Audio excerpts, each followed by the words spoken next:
আজকে খুব একটা ইজি ক্লাসের মাধ্যমে আমরা শিখবো কিভাবে আমরা ইংরেজিতে চিন্তা করতে পারি বা how to think in English.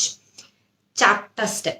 এই চারটা স্টেপ যদি আপনারা ফলো করেন তাহলে কিন্তু আপনারা ইংরেজিতে আপনার মাথায় চিন্তা করতে পারবেন। অনেক সময় এমন হয় না যে আপনারা চুপচাপ বসে আছেন, আপনার মাথার ভিতর একটা আওয়াজ নিজের মতো করে কথা বলেই যাচ্ছে বা ভেবেই যাচ্ছে এবং আপনি সেই আওয়াজের মাঝখানেও মাঝে মধ্যে খুব ডিস্ট্রাক্টেড হয়ে যান।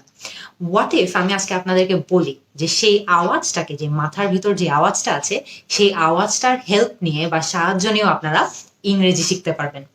আসলেই কিন্তু তা সম্ভব। স্টেপ ওয়ান, যেই স্টেপটা দিয়ে শুরু করলে আপনি সহজেই আস্তে আস্তে অল্প অল্প ইংরেজি শব্দ চিন্তা করতে পারবেন আপনার মাথায়। সো ফার্স্ট স্টেপটা কি? একদম সিম্পল ভোক্যাবুলারি দিয়ে শুরু করুন বা একদম সহজ সহজ শব্দ দিয়ে শুরু করুন।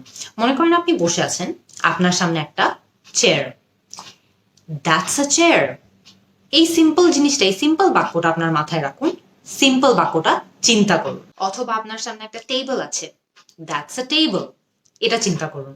আপনার সামনে একটা মানুষ আছে, দ্যাটস আ পার্সন, এটা চিন্তা করুন। সো এরকম সিম্পল সিম্পল কিছু জিনিস যেগুলো আপনার সামনে এভরিডে থাকে, টেবিল হতে পারে, চেয়ার হতে পারে, ওয়াল হতে পারে, একটা মানুষ পার্সন হতে পারে, পেন্সিল হতে পারে, পেন হতে পারে, এই ধরনের সিম্পল সিম্পল জিনিসগুলো যখন আপনার সামনে, যেগুলো প্রতিনিয়ত আপনার সামনে থাকে, সেই জিনিসগুলোর ইংরেজি শব্দটা মাথার মধ্যে চিন্তা করুন এবং এই ইজি বেসিক স্টেপটা দিয়ে আপনি আপনার এই থিঙ্কিং ইন ইংলিশ প্রসেসটাকে শুরু করতে পারবেন।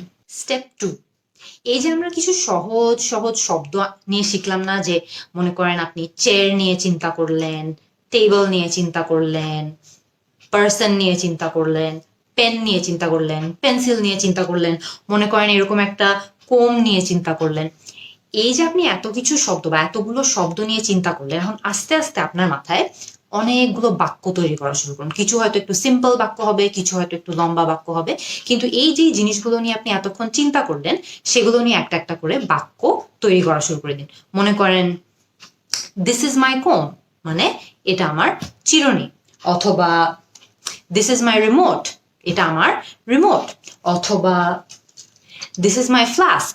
সো খেয়াল করে দেখবেন যে আপনি আপনার প্রথম স্টেপটাতে কিন্তু একটা দুটা শব্দ বা ছোট ছোট সিম্পল সিম্পল বাক্য আপনার মাথায় চিন্তা করেছিলেন বা মাথায় তৈরি করেছিলেন। এখন আপনি আস্তে আস্তে আরো বেশি বাক্য তৈরি করবেন।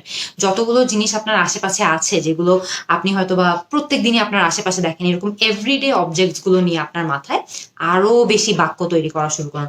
কিছু কিছু হয়তো একটু সিম্পল বাক্য হবে, যেমন দিস ইজ মাই ফ্লাস্ক। কিছু কিছু এটার থেকে একটু কমপ্লেক্স হবে, যেমন this is my flask and I love it. So এইভাবে আস্তে আস্তে আপনি স্টেপগুলো, মানে আপনার যে বাক্যগুলো আছে সেই বাক্যের লেন্থটা বাড়ান, একটু একটু কমপ্লেক্স বাক্য চিন্তা করুন।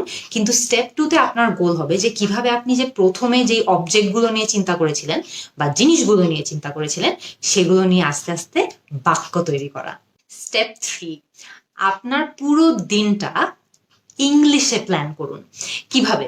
মনে করেন আপনি সকাল সকাল উঠেন, সকাল সকাল উঠেন, আপনি নাস্তা করেন, নাস্তা করে আপনি হয়তো বা বাস স্টপে যান, বাস স্টপে গিয়ে আপনি যেই বাসটা আছে ওই বাসে উঠে পড়েন। এরপর বাসে বসে আপনি হয়তো বা একটা বই পড়েন অথবা একটা অডিও বুক শুনেন। এরপরে আপনি অফিসে পৌঁছান। সো এইভাবে করে কিন্তু আমরা প্রত্যেক দিন একটা মোটামুটি স্ট্যান্ডার্ড রুটিন ফলো করি, যে রুটিনটা আমাদের ডেইলি রুটিন হয়, যে আমরা ডেইলি কি কি কাজ রেগুলারলি করি। সো এই যে আপনার ডেইলি রুটিনটা আছে বা আপনি যে প্রত্যেক দিন যে কাজগুলো করছেন, সেই কাজগুলোকে ইংলিশে প্ল্যান করুন। সো আমি যদি একদম একদম ইজি একটা এক্সাম্পল দিই, আফটার আই ইট ব্রেকফাস্ট, মানে আমি সকালের নাস্তা খাবার পরে, আইল walk to the bus stop, মানে আমি বাস স্টপে হেঁটে হেঁটে যাব বা বাস স্টপ পর্যন্ত হেঁটে হেঁটে যাব। And catch the bus to work, যে বাস স্টপ পর্যন্ত গিয়ে এরপর আমি বাসে উঠে পড়বো। এরপর on the bus I am going to listen to an audio book, যে বাসে ওঠার পর আমি কিছুক্ষণ একটা অডিও বুক শুনবো। আফটার আই রিচ অফিস আইল গেট টু ওয়ার্ক, যে আমি অফিসে পৌঁছাবার পর কাজ করা শুরু করে দিব। সো খেয়াল করে দেখবেন, এভাবে কিন্তু আপনার পুরো দিনটা প্ল্যান করা সম্ভব, যে আপনি সারাদিন কখন কোথায় কি করবেন। এভাবে কিন্তু খুব ইজি ইজি কিছু বাক্যের মাধ্যমে আপনার পুরো দিনের প্ল্যানটা রেডি করে রাখা সম্ভব। সো আমরা স্টেপ 3-তে কি করেছি, আমরা স্টেপ 3-তে আমাদের এই ডেইলি যে রুটিনটা আছে সেটাকে ইংরেজিতে প্ল্যান করে সেটা সম্পর্কে চিন্তা করেছি। স্টেপ 4, আমি একটু আগে একদম ভিডিওর শুরুতে বলেছিলাম না যে আমাদের মাথার ভিতর যে আওয়াজটা আছে, আজকে আমরা সেই আওয়াজটা হেল্প নিয়ে বা আওয়াজটার সাহায্য নিয়ে ইংরেজিতে কথা বলা শিখবো বা স্পোকেন ইংলিশ শিখবো। সো এই স্টেপ 4-এ আমরা আমাদের মাথার ভিতর যে আওয়াজটা আছে সেই আওয়াজের সঙ্গে স্পোকেন ইংলিশ প্র্যাকটিস করব। কিভাবে? সো আপনি যখন এরকম মনে মনে অনেক কিছু চিন্তা করেন, আপনার মনের ভিতর একটা আওয়াজ অনেক সময় আপনাকে অনেক কিছু বলে বা একটা আওয়াজ প্রতিনিয়ত কথা বলতে থাকে। সো আপনি ওই আওয়াজটাকে কাজে লাগিয়ে কিছু প্রশ্ন তৈরি করুন। কিছু প্রশ্ন তৈরি করুন যেগুলো নিয়ে আপনি মনে মনে ভাববেন। হয়তো বা আপনি চিন্তা করতে পারেন, it's such a hot day today, isn't it? আপনি এটা চিন্তা করবেন যে আচ্ছা, আজকে অনেক গরম, তাই না? এটা আপনি চিন্তা করার পরে আবার মনে মনে এটাকে নিজে নিজেই জবাব দিবেন। কিভাবে জবাব দিতে পারেন? Yeah it is, I should have brought my hat.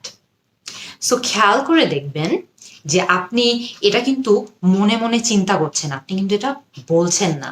আপনি চিন্তা করেন যে আপনি অনেক গরম একটা দিনে বের হলেন এবং আপনি মনে মনে চিন্তা করছেন যে আজকে হয়তো বা অনেক গরম, এবং আপনি এটাও চিন্তা করছেন যে আমার মনে হয় একটা ছাতা নিয়ে বের হওয়া উচিত ছিল। সো আপনিই কিন্তু প্রশ্নটা চিন্তা করছেন এবং আপনিই কিন্তু প্রশ্নের জবাবটাও মাথার ভিতর চিন্তা করছেন বা মনে মনে চিন্তা করছেন। সো আজকে খুব ইজি 4টা স্টেপে আমরা শিখলাম যে কিভাবে আমরা চাইলেই কিন্তু ইংরেজিতে চিন্তা করতে পারি বা how to think in English. আপনারা এরকম আর কি কি উপায়ে ইংরেজিতে চিন্তা করতে পারেন বা আর কি কি নিয়ে আপনাদের মনে হয় আমরা খুবই সহজে ইংরেজিতে চিন্তা করে আমাদের স্পোকেন ইংলিশে আরো অনেক ইমপ্রুভ করতে পারবো, এরকম ওয়েগুলো আমাকে কমেন্ট সেকশনে জানান। আমি আপনাদের সবার ওয়েগুলো নিয়ে জানতে অনেক আগ্রহী এবং এটার জন্য অনেক অনেক অনেক আগ্রহের সঙ্গে অপেক্ষা করব। See you in the next class.